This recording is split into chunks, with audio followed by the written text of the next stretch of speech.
The letters were still in the kitchen drawer when it happened. 6 of them. Ivory envelopes with neat corporate logos in the upper left corner, stacked in the order they had arrived, oldest on the bottom, newest on top. Renee had not thrown a single one away. People who knew her found that strange. Her sister thought it was morbid. Her landlord, when she once mentioned them, had said she ought to move on. But Renee kept them the way some people keep photographs, because they told a true story about who she had been and what she had refused to stop doing anyway. She did not yet know that those 6 letters, those 6 formal notices of rejection from 6 different lending institutions, would one day be the first thing a man named Caldwell Marsh noticed when he walked into her shop and stopped in the doorway with his hand still on the frame. She had no idea who Caldwell Marsh was. She had no idea that the Community Development Corporation he quietly ran had been looking for someone exactly like her for the better part of 3 years. And she had no idea that the framed letters on her wall, which her sister still called the saddest decoration in North Philly, had already told him everything he needed to know. That is the kind of story this is. The kind where a woman does a small, stubborn thing out of pure will and no audience, and the world turns out to have been watching the whole time. Renee Coles had wanted to open a bakery since she was 9 years old, which was the year her grandmother, a woman named Ida, who wore house slippers to the mailbox and never apologized for it, taught her to make sweet potato pound cake from scratch. Ida measured nothing. She poured and pinched and held her palm flat above the mixing bowl to judge the warmth of the butter. She moved through the kitchen the way some people move through a room they own, easy and certain, and Renee had followed her every step with the focused attention of a child who understood, even then, that she was being handed something. By the time Renee was 12, she could make the cake from memory. By the time she was 16, she had started modifying it, adding cardamom and a brown sugar glaze that Ida had tasted with great ceremony and declared acceptable, which from Ida meant extraordinary. She carried that recipe and about 2 dozen others through high school, through 2 years of community college where she took business classes in the evenings and read the textbooks on the bus, through a job at a hospital laundry where she folded linens for 9 hours a day and came home with her hands smelling of industrial detergent and her feet aching in a way that was not temporary, the way your feet ache when you are standing on concrete because you do not yet have the thing you are standing toward.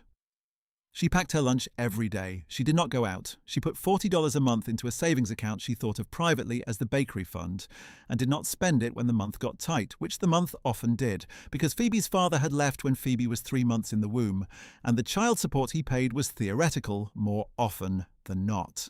She carried the recipes through the birth of her daughter Phoebe, who arrived at 31 weeks weighing 4 pounds and 2 ounces and spent her first 3 weeks under warming lights in a NICU that Renee could see from the laundry room window if she pressed her face to the glass at the right angle. That was a detail she did not tell many people, that she could see the unit from where she worked, that she sometimes stood at the glass on her break and looked at the building across the courtyard and thought about the baby in there and the work happening in there and the distance between herself and both of them. It is the kind of detail that tells you something about who a person is and what they carry and what they refuse to put down.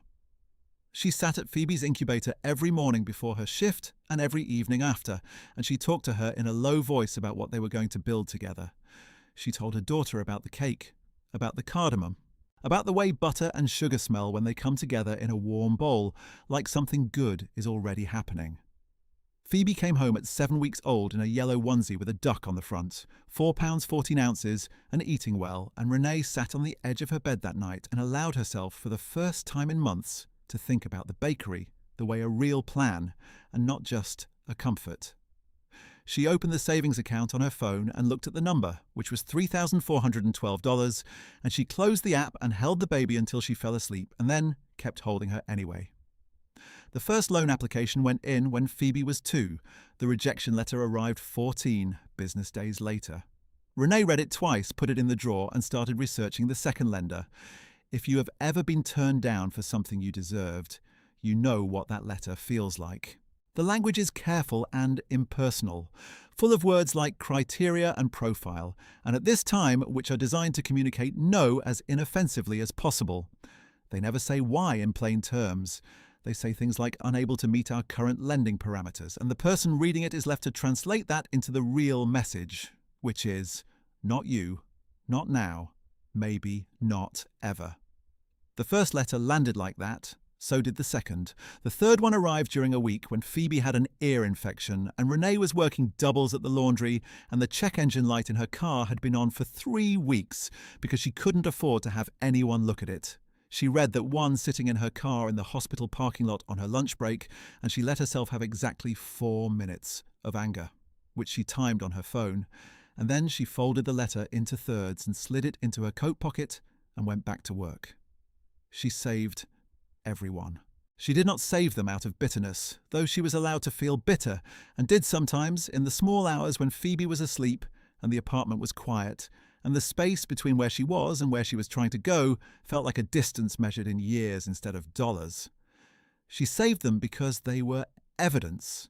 Evidence of what she had tried, of what she had been told she was not yet, of a wall she was going to get over one way or another. She kept them the way a long-distance runner keeps split times, not to punish herself, but to mark what had been covered. The rejections were not the story. They were the terrain. Between the third and fourth letter, she took a bookkeeping course at the community centre on Allegheny Avenue, 2 evenings a week, with Phoebe at her sister Dana's house on those nights, and Renee came home after class to a sleeping child and a pile of laundry and notes she needed to review, and she reviewed them at the kitchen table until she could not keep her eyes open. She learned how to read a profit and loss statement. She learned how to build a cash flow projection that actually held together under scrutiny. She had been doing the baking right for years. She needed to learn to speak the language of money the way the institutions required, which was a different language than making something good, and harder to learn if no one had taught it to you first. Between the fourth and fifth, she completed a small business planning workshop through the library. She revised her business plan 4 times, each version more careful than the last, the projections tighter, the narrative more specific, the cost assumptions grounded in actual vendor quotes she had obtained by calling suppliers and asking. She got better at the numbers. She found a location, a narrow commercial space on a block in Germantown that had once housed a cell phone repair shop, with a back room that could fit a commercial mixer and a 2-deck oven if she was careful about placement. The rent was $1,400 a month. She walked past it on Saturday mornings and looked at it the way people look at houses they intend to buy, studying the light, counting the foot traffic, imagining her name on the glass. She knew the name. She had known the name for 2 years. She had written it at the top of every version of the business plan. Ida's, she was going to call it, for the woman in the house slippers who had handed her the thing that had brought her here. The 5th rejection came in the spring. The 6th came in early September, and it was the worst one because by then she had refined her application to the point where she genuinely could not understand what was insufficient. Her plan was solid. Her projections were conservative. She had 3 years of bookkeeping under her belt and a product she had been selling at church sales and neighborhood events for 2 years, building a customer base one Saturday at a time, collecting names and email addresses in a little spiral notebook she kept in her apron pocket. 42 regular customers before she had a shop. 42 people who drove out of their way for her sweet potato pound cake and her honey cornbread and her tea cakes with lemon zest, who texted her when they wanted a special order, who had started asking when she was going to open a real place. The 6th letter told her no. She stood at the kitchen counter and read it, and Phoebe, who was 4 by then, and going through a phase of wearing her backpack everywhere, including inside the apartment, looked up from her colouring book and said, "What's that, Mama?" Renee set the letter down flat on the counter. "Something I'm going to figure out," she said. That was the whole conversation. She put the letter in the drawer with the other 5, and then she called her sister Dana, and Dana came over with fried fish and 2 cans of ginger ale, and they sat at the kitchen table and did not talk about the letter for an hour. Then Renee talked about it for 20 minutes. Then Dana said, "So what are you going to do?" And Renee said, "Keep going." And Dana said something under her breath that sounded like "Lord have mercy," and then they ate the rest of the fish. She found the space through a different path. A woman in the small business workshop, a woman named Gloria, who ran a tax preparation service, mentioned a neighborhood CDC that sometimes provided gap financing for business owners who could not clear the traditional lending bar. Renee wrote down the name, looked it up that night, sent an inquiry by email, and waited. 2 weeks later, she got a call back from a program officer named Sasha, who asked her to come in with her materials. The meeting with Sasha lasted an hour and 40 minutes. Renee brought her business plan, her financial records, her customer list, her recipe binders, and a pound cake. Sasha had two pieces. She asked sharp questions about margins and lease terms and what Renee's contingency plan was if the first 3 months ran below projections. Renee answered all of them. At the end, Sasha told her that the CDC had a small fund for exactly this kind of situation, that the terms were different from a bank loan and the amounts were modest, and that there was an oversight committee she would need to present to before anything was approved. She told her the committee met quarterly. The next meeting was in 6 weeks. What no one told Renee, and what she would not learn until much later, was that Caldwell Marsh sat on that oversight committee. He had sat on it for 11 years. He had helped build the fund from $60,000 in seed money into a capitalization of $4.8 million through patient fundraising and strategic partnerships and the kind of slow, unglamorous institution building that does not make the news but changes neighborhoods over decades. He was 63 years old, the founder and managing director of the Marsh Community Development Corporation, the son of a man who had run a hardware store on Broad Street for 34 years and a woman who had taught 4th grade for 27. He believed in small business the way some people believe in faith, not as an abstraction but as a daily practice, a set of choices made over and over again in the absence of certainty. He had reviewed hundreds of applications. He knew what a good one looked like and he knew what a stubborn one looked like, and the best applications he had seen in 11 years were both. He read Renee's file the night before the committee meeting, at his kitchen table with a glass of water and the reading glasses he had finally admitted he needed. He had come home late from a dinner with a foundation partner and had intended only to flip through the materials quickly before the morning. That was not what happened. He read the business plan, which was thorough without being inflated, the projections, which were careful, and the narrative section, which was plain and specific, and asked for exactly what she needed without drama or exaggeration. He read it the way you read something that someone wrote in full faith, carefully and without the skimming that tired eyes produce when the faith is not there. Then he turned to the addendum that Sasha had attached, a brief note explaining the applicant's lending history. And he read that 6 prior applications to traditional lenders had all been denied. He sat with that for a moment. 6 applications. He had seen applicants give up after 2, after 1. He had seen people with stronger initial financials than this woman walk away from the 3rd letter and start working for someone else and call that the right decision, which was their right, but which he always remembered as a small, quiet loss. He turned to the financial summary. He looked at the customer list, 42 names, addresses and email addresses in neat columns. He thought about the 42 people who had been driving out of their way for a product that did not yet have a location, who had been found and kept through a notebook in someone's apron pocket, one Saturday at a time. He thought about what kind of person builds a customer base before she has a counter, before she has a door with her name on it, before anyone official has said yes. He thought about his father's hardware store on Broad Street. He thought about the 34 years his father had stood behind that counter and what it had taken to stand there day after day in a neighborhood that the banks had not always believed in, and the city had not always supported, and the larger world had not always seen. He thought about what his father's face had looked like on the day the store turned 20 years old, a Tuesday morning in October, when his mother had come in with a cake she had baked at 5 in the morning before anyone was awake. He went to the committee meeting the next morning with Renee's file in his hand.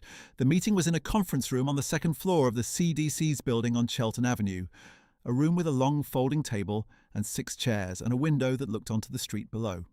The committee was 5 people besides Caldwell, and they heard 3 applications that morning. Renee was the second. She came in wearing a navy blazer over a white shirt, her hair pinned back, her materials in a folder she had organized with tabs. She set the folder on the table, looked at the 5 people across from her, and began. She did not read from notes. She talked about the shop and the location and the customer base and what the projections assumed and what she would do if they were wrong. She answered questions for 35 minutes. She was specific. She did not undersell the challenges and did not overstate the opportunity. When a committee member asked what had sustained her through 6 loan rejections over 3 years, she was quiet for just a moment, and then she said, "The cake is good. I kept thinking about the people who already knew that." Caldwell Marsh wrote something on the margin of her file. The committee approved the application in full. It was not a large amount by the standards of commercial lending, $41,000, but it was enough. It covered the lease deposit, the equipment, and 3 months of operating expenses while she found her feet. The terms were manageable: a 5-year repayment at below-market interest with a deferral of the first payment 90 days out, so she had a chance to open and stabilise before the clock started. Sasha called her that afternoon. Renee was at work. She stepped outside into the parking lot and answered. And when Sasha said the words approved in full, she pressed her hand over her mouth and stood very still in the cold for a while. When she came back in her supervisor, a woman named Dot, who had worked the laundry for 22 years, looked at her face and said, "Something good?" And Renee said yes. Dot nodded as if she had been expecting it. The renovation took 8 weeks.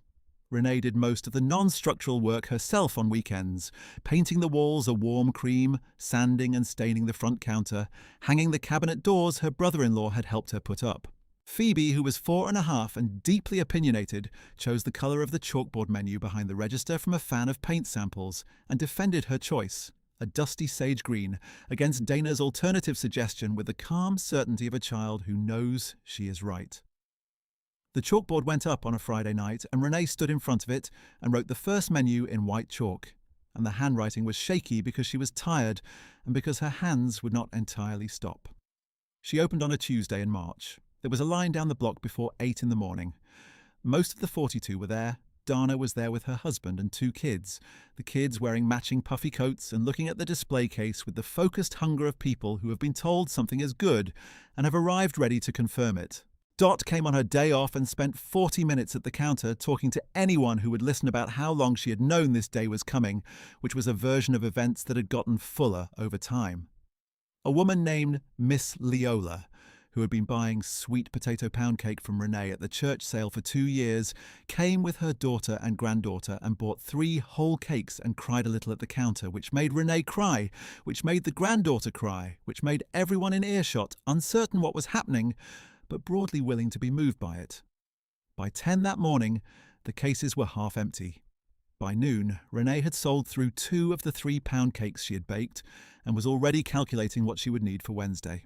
The name on the glass said Ida's in cream lettering with a small hand-drawn flourish that Phoebe had contributed by breathing on the glass and drawing a heart in the fog before the sign went up, which meant the heart was gone, but Renee knew where it had been.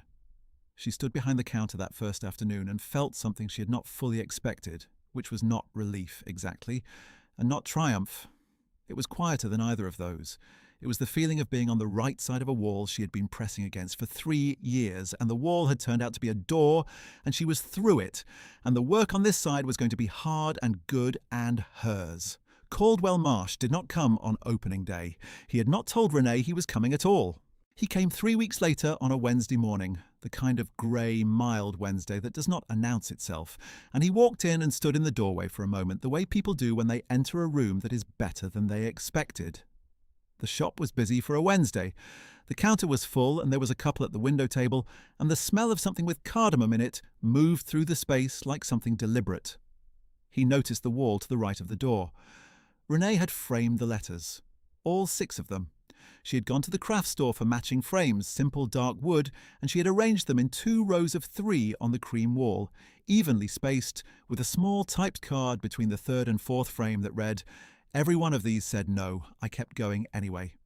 The frames were the first thing you saw when you walked in, before the counter, before the chalkboard menu, before the cases of tea cakes and cornbread, and the pound cake under its glass dome. Caldwell stood in front of them for a long moment. Renee was behind the counter and did not know who he was. She saw a man in a dark coat reading her wall and thought he was a new customer taking in the room. She asked if she could help him. He turned around. He told her his name and what he did, and that he had been on the committee that approved her application. And then he said, "I've been in this work for 11 years. I have never seen anyone frame their rejection letters." He said it quietly and with a kind of weight to it, as if he had been thinking about the right sentence for 3 weeks, and this was the closest he could get. Renee looked at the frames. She had hung them without ceremony, as naturally as she had done everything else in the shop. She had not thought of them as a statement exactly. They were the evidence, the terrain.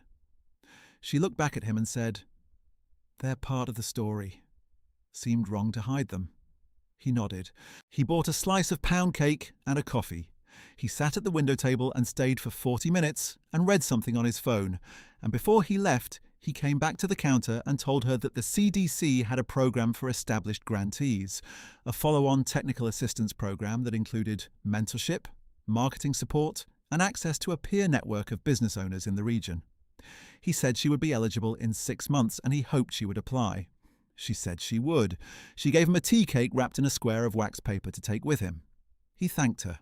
What she did not know yet as she watched him go was that Caldwell had already called Sasha that morning before he came in and told her to flag Renee's file for the follow-on program as a priority candidate.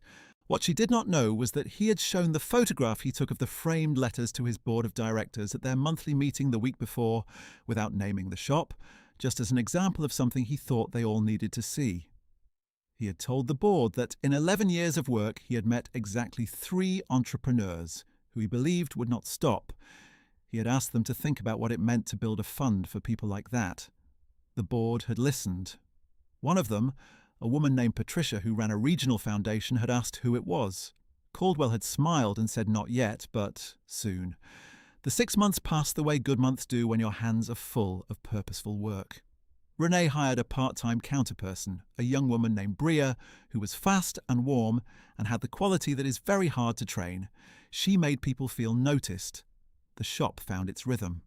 Wednesday mornings stayed slow and became Renee's time to bake in peace and run the numbers. Saturdays were always full, the line sometimes reaching the sidewalk by 9, and on Saturday afternoons, a group of older women from the block had taken to occupying the 2 tables near the window for a couple of hours with coffee and long conversation.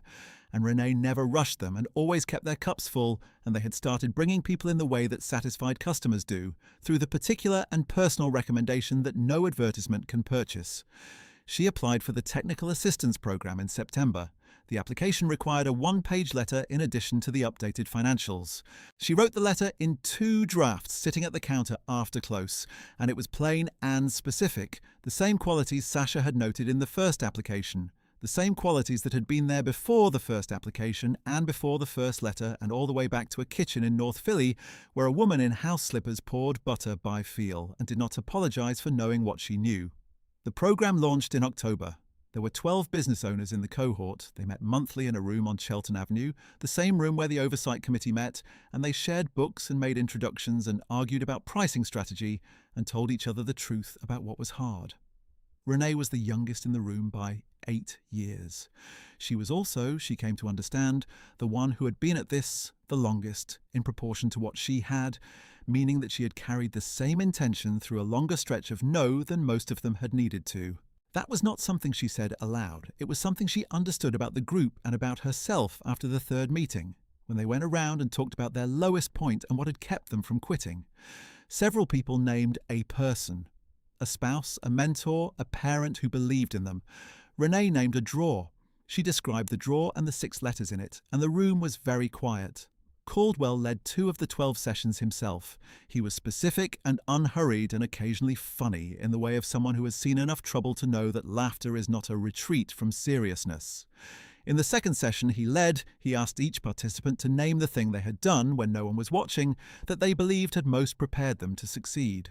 Most of the answers were about education, about systems, about the grinding development of craft. Renee thought about it for a moment and gave her answer. Saving the letters. The room was quiet for a second. Someone asked her why. She said because it reminded her that the no was never permanent. It was just current, and current things change. Caldwell did not say anything. He wrote something down. The article came out in December. A small business reporter at a regional publication had come into the shop in October, on a tip from, Renee would later learn, Patricia from the foundation board, who had heard about the framed letters secondhand from Caldwell and decided she wanted to see them herself and had done exactly that on a Thursday morning without telling anyone. The reporter spent 2 hours in the shop, talked to Renee for most of it, photographed the wall with the frames and the chalkboard and the pound cake under its dome. She asked about every one of the 6 letters. She asked about the drawer. She asked about Ida. Renee answered all of it, plainly and without dramatizing, and the reporter wrote down everything she said and some things she did not say but that were visible in the room, in the frames, and the sage chalkboard and the name on the glass. The piece ran online 3 days before Christmas under a headline that used the word persistence, and it was shared widely enough that Renee's inbox, which she had checked maybe twice a week before, suddenly required daily attention. Comments and messages came in from people who had read it on their phones at night, from other small business owners, and from people who wanted to order cakes, and from 2 other community foundations asking about her story. One inquiry came from a woman in Baltimore who said she had been rejected by her bank 4 times and had been about to stop, and had read the article and wanted to know if Renee thought she should keep going. Renee wrote back the same afternoon. She wrote a paragraph. She told her the no was never the final word. She told her the number of rejections did not predict the outcome. She told her to find the thing that was true about what she was making and to stay close to that. She told her about Ida. She told her about the cardamom. The woman wrote back 2 weeks later to say she had submitted her 5th application. The CDC held its annual community breakfast in February, a gathering for grantees and partners and board members in a church fellowship hall a few blocks from the Chelton Avenue office. Renee came with Phoebe, who wore her hair in 2 puffs and brought her backpack out of habit and sat next to her mother and ate scrambled eggs with the seriousness of a child conducting important business. Caldwell spoke briefly. He talked about the fund's performance over the past year, the businesses supported and the jobs created, and the numbers that measured what 11 years of patient work had built. Then he talked about something else. He talked about what he called the longer evidence, the things that did not appear in the financial reports, the stubbornness of certain applicants, the willingness to be refused and to return anyway. He did not name Renee by name, but he described a wall with 6 framed letters on it and what it had told him about what it means to build something real, and several people in the room turned to look at her, and Phoebe, who had been informed of approximately none of this, looked up at her mother and said, "Are they talking about our shop?" Renee said yes. Phoebe considered this and then turned back to her eggs and said, "That's us," with a satisfaction so complete it required no elaboration. At the end of the breakfast, Caldwell came over and shook Renee's hand and asked how business was. She told him the truth, which was that January had been slower than she had hoped, but February was looking stronger and she had just taken on a wholesale account with a coffee shop on Germantown Avenue that wanted her tea cakes 3 days a week. He said that was exactly how it went, the slow months and the turning months, and that what mattered was what you did in the slow ones. She said she baked, he said. That was the right answer. Patricia from the foundation board came over a few minutes later and introduced herself and asked if Renee had ever considered expanding. Renee said she thought about it. Patricia asked what she would need. They talked for 20 minutes, standing near the window with their coffee, and by the end of the conversation they had agreed to schedule a proper meeting, and Patricia had taken a business card and slid it into her coat pocket with the particular efficiency of a woman who does not lose cards. The meeting with Patricia happened in March. It was long and direct, the kind of conversation that begins as an inquiry and becomes a plan. Patricia's foundation funded community economic development at a larger scale than the CDC, and what she had been looking for was not a charity case, but a model, a business owner who could eventually serve as a training example, a host site for other aspiring entrepreneurs, a proof of concept for what patient lending to the right person could do.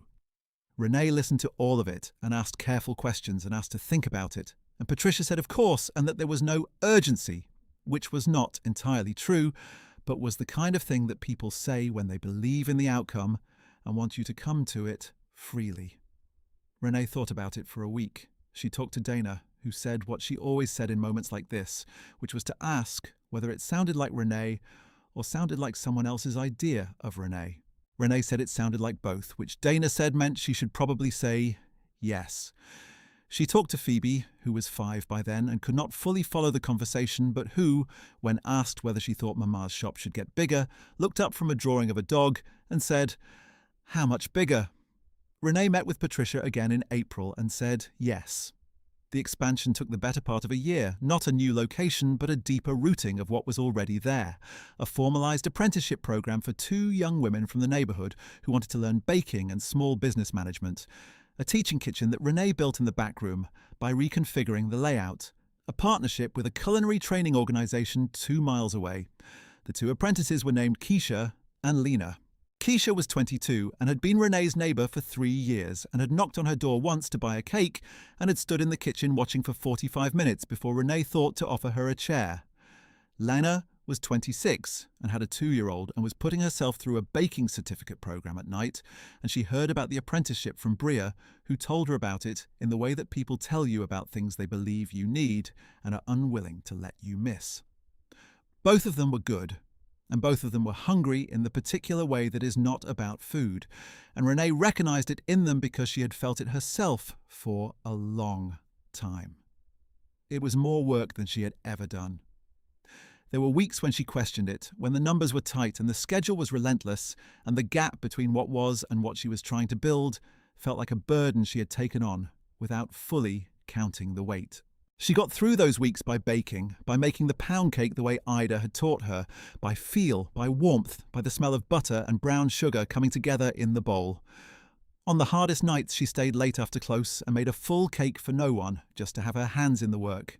And some mornings Keisha or Lena would come in and find the cake on the counter with a note that said, "For the case," and they would plate it without asking and move on, understanding that there are some forms of thinking that can only be done with your hands. The 6 frames stayed on the wall through all of it. Customers noticed them and asked about them regularly, and Renee told the story the same way every time, plainly and without drama. 6 letters, 6 no's. She had kept them because they were part of the story. Not the ending, but the road. The apprentices noticed them too, and on the afternoon that Renee sat the 2 of them down for the first time and talked about what this work was, she pointed at the wall and told them that the frames were the first lesson. The difference between someone who builds something and someone who almost builds something is almost never talent. It is almost always what you do on the day the letter says no. 2 years after she opened, on a Tuesday morning in March, Renee came in before Bria arrived and before the first customers and stood in the quiet shop with a cup of coffee and looked at the wall. The cream paint was marked now with the light scuffs that come from a room that is used, the counter worn, smooth at the edge where 1,000 people had set down their cups, the chalkboard menu in Phoebe's colour of sage green, thick with the writing and rewriting of 2 years of Tuesdays. The 6 frames on the wall were the only things that had not changed. She stood and looked at them for a while, the same letters she had read sitting in a parking lot on her lunch break, standing at a kitchen counter while her daughter watched from the floor, driving home alone in the dark with the check engine light on. She had not framed them to make a point. She had framed them because they were hers, because they were the record, because the woman who received those letters deserved to be remembered and not hidden away. She had put them on the wall for the same reason Ida had never apologized for knowing what she knew. Not defiance, just the quiet insistence on not being diminished by a judgment that turned out to be wrong. What has kindness kept you doing when the world said, stop? If that question reaches something in you, leave your answer below. There are more stories like this one, and this channel will keep telling them. She finished her coffee. She unlocked the front door. Outside, the block was starting to move. The same street it had always been. A little worn and a little alive. The same light coming in sideways through the front window and landing in a long bar across the counter and the glass dome and the cake inside it, golden and still waiting to be seen. She was already working when the first customer came in.